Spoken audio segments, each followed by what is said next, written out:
profissional teve uma chance de salvar a vida daquele paciente ou de causar uma melhora na saúde, mas ele não adotou os métodos adequados ou ele deixou de fazer o que deveria fazer para conseguir esse benefício ao paciente.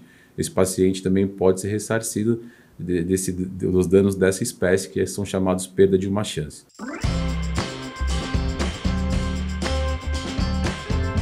Olá, tudo bem? Seja bem-vindo à MKP Entrevista. Eu sou Helene Costa, CEO da MKP, e hoje a gente vai falar de um assunto que deixa todos os médicos de cabelo em pé. Então, seja o médico que atua como profissional liberal ou seja o médico que tem sua própria clínica, que são as ações contra erro médico, que vem crescendo aí ano a ano e de forma exponencial.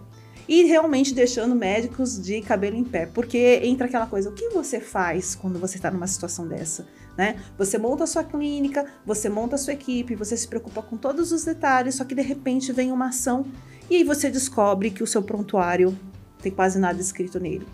Ou que de repente você não tem histórico, ou que realmente você não consegue se defender de uma determinada situação que se classifica como erro médico. Então, se você tem uma situação dessa, já se inscreve aqui no canal, já curte, porque hoje a gente vai conversar com um especialista que vai te dar as dicas que você precisa para talvez resolver o seu problema, ou talvez você possa depois falar com ele para que ele te ajude.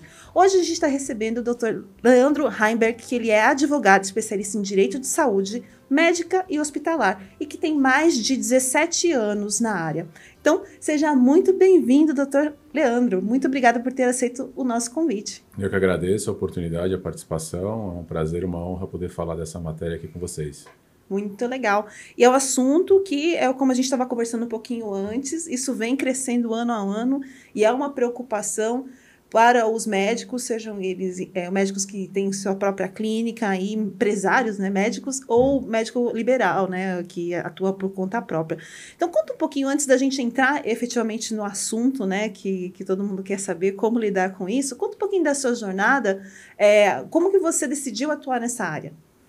Ótimo. Eu tive contato nessa área em 2007. Eu trabalhava para um grande grupo de planos de saúde e hospitais aqui em São Paulo. Tive contato em matérias fazendo defesa do hospital e dos médicos em 2007. De lá para cá eu trabalhei ainda dentro de instituições financeiras e escritórios em setores corporativos, mas sempre em contato em paralelo com a área da saúde. E de 2016 para cá eu praticamente só atuo na área de direito da saúde, médico hospitalar e as ramificações que a gente tem, odontológico, entre outras especialidades aí mais recorrentes também. O escritório tem uma atuação especializada, né, na área do direito da saúde. Eu sou formado desde 2002, então estou aí praticamente há 22 anos na área da advocacia. E nós temos diversas áreas no escritório, mas de saúde é o nosso carro-chefe, onde a gente consegue trazer soluções tanto para os profissionais de saúde como para os pacientes também. Ótimo. E conta um pouquinho, então, isso que você trouxe até alguns números, né, das ações que vem crescendo aí ano a ano. Acho que muito das pessoas estarem começando a estar mais informadas, tem o próprio Google, você entra lá, começa a entender os seus direitos, enfim, e aí os médicos começam a ter que se adaptar a esse novo cenário, né? É verdade, a gente está com uma tendência internacional, né? Uma tendência que já é realidade nos Estados Unidos. O aumento das ações de planos de saúde tem sido exponencial nos últimos anos. Os últimos controles do CNJ aí relatam anualmente mais de 70 mil ações ajuizadas discutindo erros médicos. Então, a questão do erro médico ela pode ser tratada tanto pelo viés do erro técnico em si, como uma questão também do trato da informação em relação ao médico e seu paciente, né? Desdobrando esse assunto, nós temos problemas que precisam ser acautelados pelo médico que pretende empreender na área. Então, aquele médico que ele tem uma clínica com outros profissionais abaixo dele, ou ele é um gestor, ele precisa ter os cuidados com as questões regulatórias, como Anvisa, secretarias de saúde, precisa estar com as licenças em dia para poder operar, ele precisa ter os contratos todos formalizados com os seus prestadores, né, tanto os médicos como outros colaboradores administrativos, por exemplo. Ele precisa ter contrato com os pacientes de prestação de serviço, onde fique fixado ali o que ele está fornecendo para esse paciente, forma de pagamento, enfim, todas as regras de uma prestação de serviço, que no final das contas o serviço de saúde ele é categorizado pelo nosso judiciário com esse viés de prestação de serviços, e ele precisa ter o cuidado dos preenchimentos tanto do prontuário médico, que é o documento mãe principal na relação médico-paciente, como no preenchimento de todos os termos de consentimento informado e esclarecido, que é o documento que formaliza essa troca de informação específica entre médico e paciente. Então, ali, por meio desse instrumento do termo de consentimento informado, a instituição de saúde ou o médico, ele vai explicar os riscos daquele procedimento, possíveis intercorrências, cuidados pré-procedimentos ou pré-tratamentos e os cuidados também pós esse procedimento que esse paciente tem que ter. Então, esse documento, o termo de consentimento informado, ele é uma parte integrante do prontuário médico e o que eu tenho visto hoje nas discussões judiciais tem sido um documento com um protagonismo muito importante para definir as condenações ou absolvições dos profissionais quando a gente está discutindo um suposto dano sofrido ao paciente. Então, existe toda a responsabilização também da pessoa jurídica por conta dessas questões, mas no final das contas a gente vai ter sempre uma discussão ali se o profissional agiu com culpa ou não e foi gerado um dano ou não a esse paciente. Culpa nas modalidades, né, que o direito brasileiro trata como imprudência, imperícia e negligência. Então, se ele tinha a capacidade realmente de fazer aquele procedimento, se ele tinha uma capacitação técnica, a gente está falando ali na perícia ou não, para ele realizar aquilo, se ele era especialista naquela atividade ou não, se ele tem um registro de qualificação de especialista naquela atividade, se ele foi prudente, ou seja, se ele adotou todas as cautelas necessárias e medidas necessárias para se obter o melhor resultado na salvaguarda da saúde desse paciente, ou se ele foi negligente, ele simplesmente se omitiu, deixou de tomar um cuidado que acabou ocasionando um dano a esse paciente. Então, realmente, o tema ele é bem complexo. É extenso. Demanda uma especialidade do profissional que quer atuar na área, né? Após pandemia, eu verifiquei um crescimento grande na área do direito da saúde, porque também houve uma verticalização dos processos por todo o histórico que aconteceu na pandemia. Mas é uma área que vem crescendo bastante. Sim, é muito isso. As pessoas começam a ficar mais informadas, né? E aí elas começam a entender que elas têm os direitos delas. E aí, do outro lado, o médico, ele tem que estar pronto, ele tem que ter a equipe dele pronta. E muitas vezes entra a conscientização também, porque, vamos lá, é uma coisa assim que muitas vezes as pessoas não faziam antes, né? Ela ter esse cuidado, ter procedimentos definidos, né? E aí não é só o médico, muitas vezes a pessoa que atende ali, que vai fazer toda a parte de documentação, que vai pegar as informações para o próprio médico. Então, como é que você vê essa questão, né? O que, por exemplo, é importante ter numa clínica, né, desde o começo ali, para que ele evite ter esse tipo de problema? Você já falou bastante coisa, mas assim, olhando num aspecto, por exemplo, por onde começar? Porque é muita informação, né? Então, por onde ele começa para ele saber que ele pode, assim, começar a se proteger? Legal, ótima pergunta, porque ela desdobra em temas que começam desde a arquitetura do espaço. Então, ele tem que pensar numa arquitetura funcional. Se ele vai ter um raio-x, por exemplo, ele precisa ter uma parede ali que isole aquela questão da radiação, né? Senão ele não vai conseguir obter a licença que ele precisa para operar perante a Anvisa ou perante uma secretaria municipal. Se ele tem que atender algum paciente numa maca, por exemplo, então não pode ter um sobrado que tenha que subir escadas. Então, já começa com esse olhar, o olhar regulatório de todas as licenças que envolvem. Depois ele vai precisar fazer a contratação, né, da mão de obra. No Brasil, a gente tem um formato de prestação de serviços, então, geralmente, esse colaborador, seja ele da área da saúde ou não, é contratado como um PJ. Algumas instituições maiores já contratam o principal pessoal administrativo com registro em carteira, mas os médicos ainda, na sua grande maioria, são contratados como prestadores de serviço, emitindo nota para essa clínica ou para essa instituição. Então, é importante que esse médico empreendedor formalize esse relacionamento por meio desses contratos, né? Faça essa gestão por sistemas onde um profissional de saúde acesse e alimente dados, né, desses pacientes. Hoje a gente tem aí em vigor a Lei Geral de Proteção de Dados, que traz um regramento específico sobre esse tema de saúde, com sanções pesadas, né, com multas altas. Então é importante que o gestor também entenda quem está acessando, quem pode acessar os dados de saúde, e toda a questão de alimentação, né, desses sistemas. Então, prontuários, termos de consentimento, conforme eu mencionei. Então, é importante esse olhar do empreendedor para os principais riscos que ele tem na atividade dele. Porque, no final das contas, se houver uma judicialização e a instituição de saúde for também acionada, ela vai ter que demonstrar essas regularidades, esses contratos, e aí se isso tiver regular, ok, vai recair uma discussão se houve ou não um erro pessoal, profissional do médico em si, né? Se ele errou no estado da técnica, do ato médico em si, ou se houve um vício, um defeito na informação. Se ele orientou equivocadamente esse paciente, primeiro, né, se ele de fato ele equivocou, se ele orientou mesmo, depois analisar a qualidade dessa informação, se é uma informação clara, se é uma informação correta, e após isso verificar se essa troca de informação foi formalizada, porque se ele for processado, ele vai ter que comprovar que ele informou, e o paciente ele vai precisar dar o aval dele que ele foi informado, que ele concordou, né? Então, assim, que as dúvidas dele foram exauridas e ele está de acordo com aquilo. Tudo isso entra numa discussão judicial se uma clínica for processada em conjunto por conta de um erro de um seu preposto que atua na área médica. Então, é importante também ele ter essa visão da importância de uma consultoria jurídica, uma assessoria jurídica prévia, cautelar, né? Não só para que quando o problema aconteça, e sim para que se evite o problema, que se tenha um contingencionamento de risco aí. E como é que funciona, por exemplo, a responsabilidade solidária, né? Porque é o que você está falando, assim, para o médico que é empresário, ele vai ter a clínica dele, então ele vai tomar todos os cuidados, mas mesmo assim, tomando todos os cuidados, pode acontecer de ter um processo, né? Especificamente de um médico da equipe dele, e aí isso é importante para ele até no sentido dele poder, eventualmente, se ele for acionado e aquele processo ele for a termo, né, ele tiver que pagar uma indenização, ele ter como lidar com isso para que o prejuízo não seja tão grande, né? Uhum. Perante o paciente, a responsabilidade a gente chama de uma responsabilidade integral, né?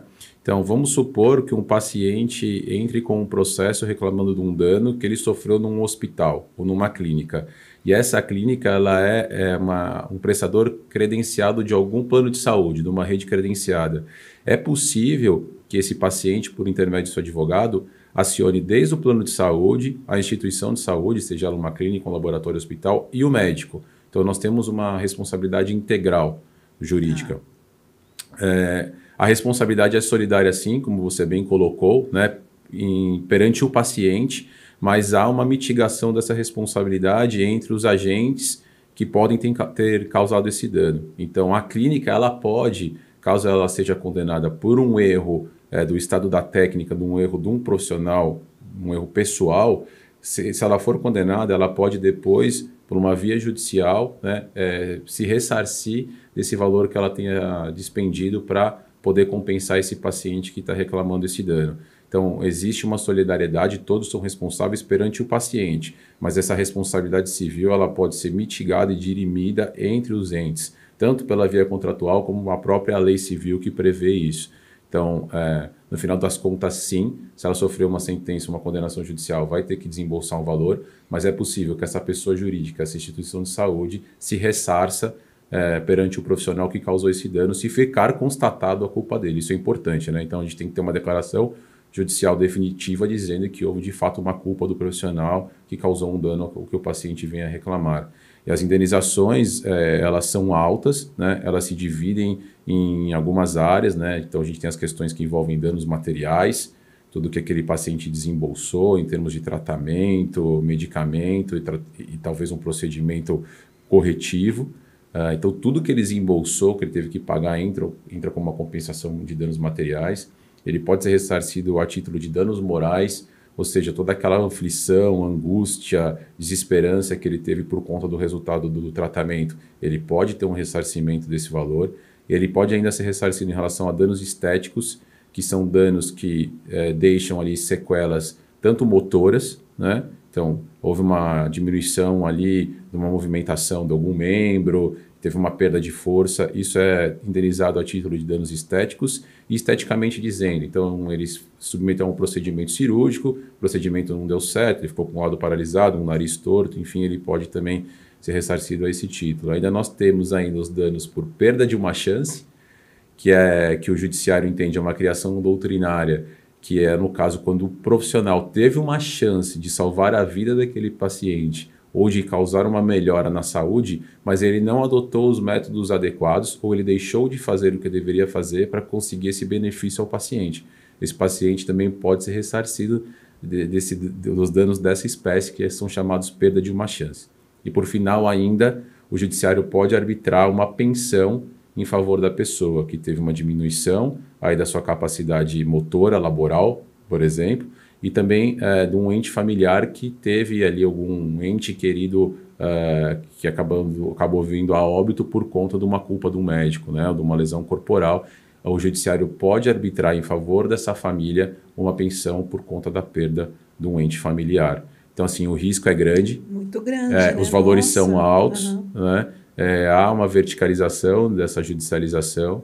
Então, é importante que o profissional tenha esse olhar hoje também de contingenciamento de risco, contratando especialistas para que possam avaliar o que ele está exposto, né? Essa exposição varia muito conforme a especialidade. Então, nós temos especialidades de alto risco, por exemplo, o obstetra, a gente está sempre falando de 2 vidas, né? E com menos riscos aí, que vão variar de atividade. Então, é importante também ter esse conhecimento da onde que ele está atuando para que ele possa adotar as medidas que possam dirimir esses riscos, né? E esses prejuízos. Em resumo, tem que contar com um especialista, né? Sem dúvida. Porque é muita informação, sem contar que legislação é uma coisa que muda muito, né? E você não tem como um profissional no dia a dia dele, que ele tem que estar cuidando dele, né? Da especialidade dele se aperfeiçoar, dele estudar mais. Agora, não dá para ele estar o tempo todo também se preocupando, assim, juridicamente, o que está envolvendo, né, o dia a dia dele ali, e como é que ele vai lidar com isso. Então, é o que a gente sempre fala, né? Contrate sempre um especialista. E a gente vê, nossa, são muitos riscos, né? Tem coisas que eu não conhecia, como você falou, esse da questão da oportunidade. E eu acho que é super polêmico esse, não é? Porque, assim, por exemplo, né? Eu gosto muito daquela série House, né? Que é uma série nova, enfim, mas eu gosto muito. E é bem interessante, por quê? Porque tem coisas que traz ali que ele não tinha como ele imaginar no começo, quando ele começou a atender aquele paciente, que aquele paciente tinha aquele problema. Era um problema, assim, muito fora da curva. Geralmente, todos eles são. E aí, o que acontece? Por exemplo, um médico que a pessoa vai com uma queixa, e aí o médico, eu acho que tem casos e casos. Às vezes o médico ele pode fazer certos exames e ele não fez, ou às vezes ele fez os exames e mesmo ali não apareceu e posteriormente surgiu que a pessoa tinha um problema. Sempre quando nós partimos de uma análise jurídica de entendimento, né, se houve uma culpa médica, um dano, então a gente está falando aqui especificamente de erros médicos do ato médico em si, do estado da técnica, é muito complexo. Então, não é uma análise simples e superficial. É importante sempre começar pela análise do prontuário médico desse paciente, para entender ali o que foi adotado. O paciente, ele precisa, se ele for tocar um processo a cabo, aí, ir para o judiciário discutir isso, de uma outra opinião, de um outro médico, para poder ter um balizamento se de fato houve um erro, né? Você mencionou aqui a questão do seriado, e essa questão do seriado e de se conhecer, a situação do paciente é muito complexa, porque a gente vai falar das questões de intercorrências, né? O que são intercorrências possíveis que podem gerar um dano ao paciente, né? E o que são, de fato, erros ali que causaram os danos, né? As intercorrências, muitas vezes, elas estão previstas na bibliografia médica para aquele procedimento. Então, o paciente, às vezes, ele não compreende isso e acha que é uma falha, né? Um erro médico. Mas, na verdade, aquilo estava previsto, poderia acontecer. Um efeito colateral, por exemplo, de uma medicação que, olha, nós acreditamos que seja esse problema, nós vamos te aplicar essa medicação porque é o tratamento mais, digamos assim, mais de praxe para essa situação. E aí você tem uma intercorrência que ele tem efeitos da medicação ou que às vezes eles descobrem que não é aquela medicação, o problema é outro. Mas tem coisas que o médico não tem como saber, né? Dentro da medicina tem a chamada iatrogenia, que eles dizem que todo o procedimento, para você melhorar a qualidade de vida daquele paciente ou saúde, muitas vezes tem que causar um dano nele, né? Então, por exemplo, para você fazer um tratamento cardíaco, muitas vezes é de peito aberto, então você tem que romper o externo. Então, é essa questão de se causar um dano. Então, isso, com uma previsão de uma intercorrência possível pela bibliografia, a gente afasta a responsabilidade do médico em relação àquilo. E aí a gente sai da esfera, né, do ato da técnica para a esfera da informação. Então, a gente vai discutir se aquele médico orientou adequadamente aquele paciente, que aquele dano que ele reclama é uma intercorrência possível no procedimento, né, ou se ele não orientou. E se ele orientou, se ele formalizou isso por meio dos termos de consentimento informado. O vício, o problema da informação, do dever de informar, que traz essa responsabilidade para o médico, tanto com o que diz o Código de Ética Médica, né, em relação ao dever de informação, quanto ao Código de Defesa do Consumidor, que também traz essa previsão do dever de informar dos profissionais liberais, onde se enquadram aí os médicos. Então, se ele tiver algum vício, algum defeito na questão da informação, ele pode ser responsabilizado judicialmente da mesma forma como se ele tivesse errado no estado da técnica. Né? Hoje eu tenho visto muitas condenações no judiciário por conta de problemas na troca de informação entre médico e paciente.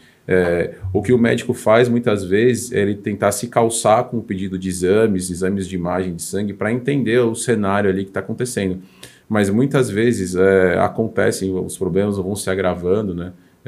Decorrente de comorbidades anteriores desse paciente.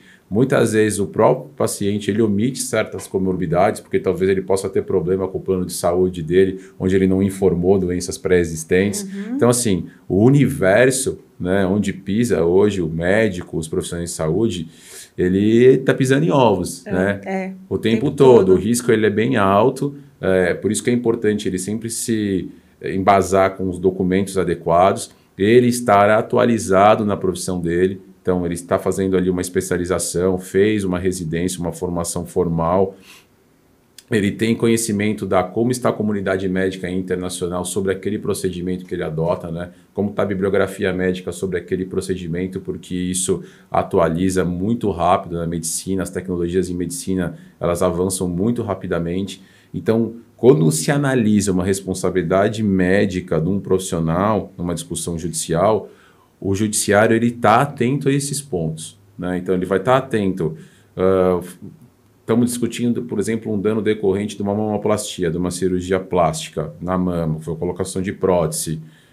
Houve uma necrose, que é uma intercorrência possível, mas houve uma perda de bico do seio, que não é uma intercorrência prevista. Qual é o dano? Houve um dano? Qual foi a conduta do paciente depois dessa cirurgia? Ela seguiu a prescrição médica para isso? Vou aqui até trazer um case, citar um caso. Tem um caso de uma médica que me procurou, ela fez uma cirurgia plástica numa paciente, com todas as devidas orientações, ela já achou estranho que a paciente saiu dirigindo do consultório, né? Então, depois de uma cirurgia plástica, você não pode dirigir por mais de 10 dias.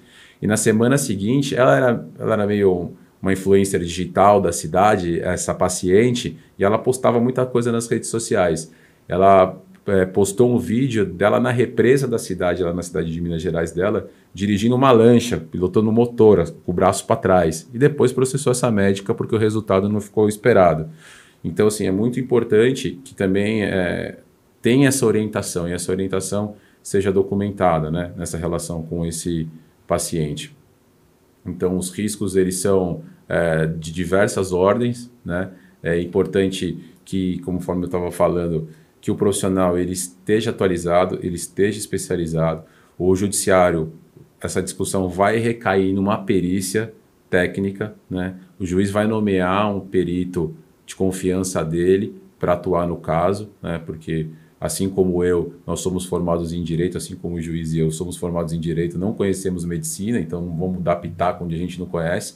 Ele vai chamar lá um perito, um especialista da área que ele tem confiança. Eu vou trazer um assistente técnico, né, que é o nome que a gente utiliza de um profissional que pode nos auxiliar em favor desse médico ou desse paciente, e a discussão vai ficar na esfera técnica.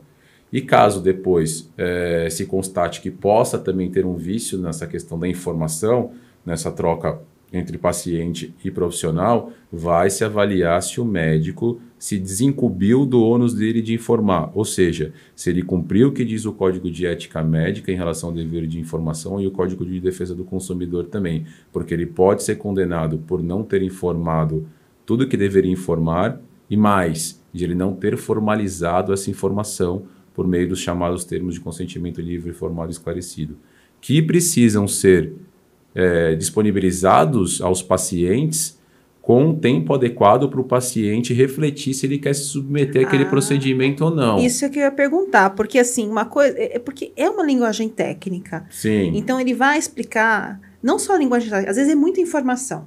Você vai fazer esse procedimento, aí você pode acontecer isso, pode acontecer isso. E aí, assim, eu acho que talvez, né, aí eu vou perguntar para você exatamente isso. Será que o erro não está exatamente nisso, de você pegar uma informação técnica e complexa, às vezes extensa, passar isso tudo de uma vez falando para a pessoa e esperar que ela entenda aquilo, às vezes num curtíssimo espaço de tempo, para ela ter que assinar uma autorização? Essa conduta ela é equivocada. O próprio Conselho Federal de Medicina ele tem um comunicado 01 de 2006, se não me falha a memória, sobre como deve ser preenchido e como deve ser o procedimento do termo de consentimento livre esclarecido. Nesse comunicado do CFM, nessa orientação, ele diz que o paciente tem que ter um tempo hábil para refletir sobre aquilo. Então, aquele termo de consentimento que ele é entregue na porta do centro cirúrgico, né, ali minutos antes de um procedimento, ele não tem validade nenhuma pelo judiciário. O judiciário afasta isso. Isso é possível comprovar ali pela data, né, porque ele tem que estar datado, e pela análise do prontuário também. E o que é muito avaliado pelo judiciário é o chamado termo de consentimento standard, que é aquele padrão. Então, já tem na clínica, no hospital, um texto pronto, dizendo ali quais são os cuidados pré-procedimento, possíveis intercorrências e cuidados pós-procedimentos. Só que no termo não está avaliando nenhuma condição específica daquele paciente, não tem nenhuma menção sobre o critério pessoal daquele paciente. Por que aquele procedimento está sendo adequado e está sendo indicado para aquele paciente? Com, por exemplo, um cuidado pós-procedimento que tem que ser um pouco mais técnico, né, ou mais específico, porque o paciente já traz um histórico de saúde complexo por conta daquilo. Então, o termo ele não pode ser um termo padrão, assim, que ele imprima dentro do sistema dele, né? Ele tem que adaptar para a situação do paciente. Podem ter coisas ali que são meio padrão, mas faz todo sentido, porque uma coisa é ele fazer uma cirurgia de uma mulher jovem de 25 anos e outra uma mulher de 45. Você tem... são situações de vida diferentes, hábitos diferentes, momentos diferentes, né? Então, não dá para ser o mesmo termo, né? Faz todo sentido. É exatamente isso. E nessa orientação do Conselho Federal de Medicina, ele trata justamente isso, essa necessidade de pessoalizar o termo, né? O tempo que o paciente tem que ter para deliberar sobre aquilo. Então, ele vai para casa numa primeira consulta, numa segunda consulta, ele delibera aquilo com familiares, com cônjuge, com filhos, enfim, porque no termo vai ter que estar previsto os riscos daquele procedimento, né? Então, por exemplo, uma cirurgia de coluna sempre é um risco de uma paraplegia, de uma tetraplegia, só que ele vai ter que avaliar aquilo primeiro consigo mesmo, depois com os familiares, né? Se ele está apto a fazer aquilo naquele momento. E aí, depois de toda a documentação entregue, o paciente consciente de submeter aquilo, né, ele vai fazer a escolha daquela cirurgia ou daquele tratamento já convicto do que ele está fazendo, esclarecido daqueles procedimentos. Então, eu já defendi médicos, já atuei em prol do paciente, onde o termo de consentimento foi entregue literalmente na porta do centro cirúrgico. Eu tenho a data do termo de consentimento e da cirurgia. E por um azar do médico, né, deu um problema na cirurgia, enfim, deu uma complexidade grande lá e o judiciário afastou esse termo porque justamente a paciente não teve tempo de deliberar sobre aquilo. Ele tinha algumas anotações que havia informado no prontuário médico, até anotações manuscritas, mas não estava especificado o que ele tinha informado. Então o judiciário também considerou que houve um vício, né, uma irregularidade no dever de informar e condenou esse profissional a ressarcir a paciente por uma questão do chamado vício na informação. Tecnicamente, na área do direito de saúde, é o termo negligência informacional, né? Hoje se fala muito da questão da negligência informacional. Então, é importante também, tanto para as instituições de saúde, então a gente está falando pessoa jurídica como pessoa física, esses cuidados, né? E daí todos os cuidados que o profissional de saúde já sabe que ele traz da faculdade, a necessidade de estar especializado, a necessidade de estar atualizado, né? Todos os cuidados técnicos que de fato ele é formado a ter, né? Porque o resto não tem jeito, ninguém é formado a empreender, a ter os cuidados ali da atividade empresarial. Então é risco trabalhista, risco fiscal, risco com o próprio paciente, né? Risco de uma autuação, por exemplo, de uma agência reguladora. Então ele tem que, né, quando ele decide empreender, é importante ele estar cercado de especialistas que possam trazer essas visões, porque na faculdade de medicina ele não tem isso. Eu também, na faculdade de Direito, a gente não tem uma visão de formação empresarial do direito. O que eu tenho que ter para ter uma gestão no escritório de advocacia? Se eu vou investir, se eu não vou investir em mídia social? Como que vai ser a minha, né, a minha prospecção? Né? Vou continuar como sempre foi feito ali nas décadas anteriores, no boca a boca, no marketing de boca a boca de referência? Ou eu já posso ir para o marketing digital? Então, com o médico, o advogado, a gente se encontra muito nessa situação. E é por isso que é importante a gente se cercar desses especialistas que possam nos trazer o melhor cenário para a gente atuar com o menos risco possível. E aí entra o networking, né? Esse trabalho de ter uma rede de contatos, de pessoas de confiança que você possa contar. Não só falando assim de ter uma pessoa que você vai contratar para aquilo, claro que você precisa ter o especialista, mas às vezes é aquela coisa de que tem coisas que você não sabe, né? E quando você está num grupo de pessoas, de empresários de outras áreas diferentes da sua, você tem muito mais chances de ter contato com informações que vão fazer toda a diferença no seu negócio, do que se você estivesse tentando sozinho buscando na internet. Sem dúvida. O network é fundamental, né, para acho que todas as atividades. Sem um networking direcionado, com um propósito adequado, fica muito difícil se empreender. No Brasil, a gente já tem muitos obstáculos para se empreender, questão tributária, trabalhista, enfim, todas as dificuldades que nós já vivemos. E muitas vezes o empresário se vê sozinho, né, na atividade dele. Então é importante ele contar com um círculo ali de pessoas que estejam na mesma página, com o mesmo propósito, buscando isso de uma forma com lisura, né, correta, de trazer ali uma rede de contatos onde ele possa fazer ali, mostrar o trabalho dele, né, onde pessoas conheçam o que ele faça com profundidade, confiem, né, no que esse profissional faz, e isso é uma via de mão dupla, e possam assim divulgá-lo e falar do trabalho dele, do resultado que ele tem, com cases positivos e tudo mais. É fundamental para que todos os profissionais de saúde conheçam melhor, né, o networking com esse propósito, com um objetivo já pré-definido do que tem que ser feito, com regras, para que ele tenha um resultado positivo na atividade. Com certeza, o mínimo que vai acontecer é ele conseguir acelerar um retorno se ele tiver um network bem feito ali no boca a boca, o retorno da clínica dele. Porque, claro, toda atividade você tem um período de maturação para você ter um retorno ali com os seus clientes, com o seu público. Um networking bem feito, isso eu garanto que eu vivi na pele, o mínimo que você consegue é reduzir esse tempo, só que isso vai muito além, né? A rede de confiança que se cria, isso capilariza de uma forma impensável, né? A gente chega, às vezes, vem clientes para mim ali de uma quarta, quinta geração de uma pessoa que eu tive contato num café de negócio, falou, não, fulano do ciclano do Beltrano comentou que fez um trabalho com você, gostou de confiança e tal. Então é muito importante que os profissionais de saúde cada vez mais estejam abertos a esse tipo de networking e de tipo de prospecção de pacientes, né, e de clientes. Né?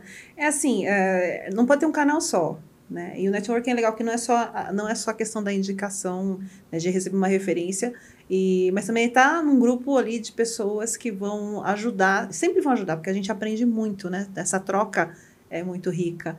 Ainda mais quem está, por exemplo, no BNI, que tem todo um método, metodologia de anos ali, e que faz com que você tenha uma visão de negócios muito diferente. Então, acho que isso eu sou suspeita, né? Porque a gente é fã de carteirinha do BNI. E aí, conta um pouquinho da sua experiência com o BNI. A minha experiência com o BNI é muito positiva. Eu estou no BNI há 5 anos. Eu entrei 7, 8 meses depois, nós tivemos a primeira declaração de calamidade pública em saúde com a pandemia. Eu já entrei na cadeira de saúde, então assim, eu tive uma projeção, uma prospecção muito rápida por conta do cenário que a gente vivia naquela época. E até hoje eu ainda colho louros daquela época, né, da pandemia ali 2020, 2021. Mas isso vai muito além, né? Eu tive cases assim de conseguir salvar a vida de alguma pessoa, contribuir para isso, né? Então, assim, a gente conseguir de fato trazer um resultado positivo para um paciente que precisava de um tratamento, de uma cirurgia, e do outro lado também de trazer a vida, né? Pessoas ali que entraram em processo de fertilização, de fecundação assistida, e é muito, muito gratificante a área, né? Eu não atuo só para profissionais de saúde, eu atuo também para pacientes, mas dos lados dos profissionais com a pandemia, com a chuva que nós tivemos de legislação temporárias, portarias do Ministério da Saúde, enfim, leis ordinárias que estão vigorando até hoje, eu trabalhei muito realizando pareceres, né, sobre aquelas novas legislações. Trabalhei com uma das principais plataformas de telemedicina que existem no mercado. Na época, nós emitimos um parecer numa legislação, numa resolução do CFM que era de 2002. Eles estavam muito no limbo, assim, era uma plataforma que vinha da Europa. Eu falei, ó, pode atuar, mas em termos publicitários você segura um pouco, porque o nosso conselho aqui não permite fazer quase nada que você quer fazer. E aí nós fizemos um parecer bem restritivo, ele conseguiu atuar, e aí 6, 7 meses depois veio a declaração de calamidade pública em saúde, permitindo ainda naquela época e depois, de forma definitiva, realizar a telemedicina em todo o território nacional. Aí eles explodiram e tal. Então também tem cases ali que estão vinculados com tecnologias, né, de saúde. A gente trabalha também com startups, então elaboração de contratos para essas startups em saúde, os pareceres também técnicos jurídicos de viabilidade da atividade. Então, às vezes vêm alguns empreendedores com algumas questões ali que dentro do conselho, dentro dos aspectos éticos são vedados, né? Então, é uma comercialização mais ostensiva, uma medicina com viés muito mercantilista, de condicionar serviço com outro, né? Um cartão que dá desconto no mercado, que dá desconto numa consulta. Então, o nosso ordenamento jurídico ainda não permite isso, né? Vai ampliar muita coisa a partir de março, com a entrada em vigor de uma nova resolução sobre publicidade, mas tem muitas coisas ainda que são restritas. Então, o BNI foi muito importante porque me abriu o cenário. Quando eu entrei no BNI, eu tinha ainda uma visão muito de trabalhar naquelas questões que envolvem planos de saúde, só que ali foi ampliando bastante. Durante a minha entrada no BNI, eu já vinha cursando um mestrado na área da saúde, que também, com a atividade do dia a dia na prática, todo aquele tema que a gente estudava ali na teoria, né, nas salas de mestrado, eu tive a aplicação que o BNI ajudou a me trazer. Então, com certeza, é um network que funciona porque, de fato, existe uma metodologia para isso. Tem um propósito e um objetivo definido para a gente ter resultado. Só que também vai depender do profissional se engajar nisso, né? É uma via de mão dupla, né? Ajuda muito, mas você também tem que fazer sua parte, né? Com certeza. Legal. Então, eu vou pedir agora para você fazer o seu pitch, olhando para aquela câmera.